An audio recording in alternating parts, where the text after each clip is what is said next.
Mübarək Rəcəb ayının birinci gecəsinin və gününün əməlləri birinci günündə oruç tutmaq qəzası olanlar qəza niyyəti ilə, olmayanlar Rəcəb ayının niyyəti ilə oruç tutacaqlar.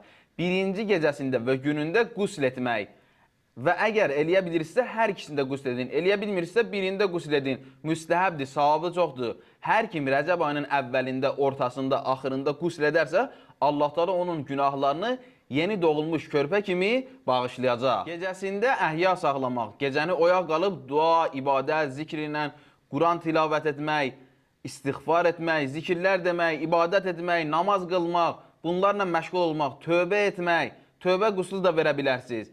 Və gecəsində məğrib namazından sonra 20 rükət namaz qılmaq, 10 dənə 2 rükət subh namazı kimi qılınır. Hər kim bu namazı qılarsa, Allah Teala onu, özünü, ailəsini, övladlarını amanda saxlayar, Sirat körpüsündən rahat keçər və qəbr əzabından da amanda saxlayar. Gecəsində və günündə İmam Hüseyn əleyhissalamı ziyarət etmək. Əgər İmam Hüseyn əleyhissalamı yaxından ziyarət edə bilmiriksə, uzaqdan İmam Hüseyn əleyhissalama salam verək.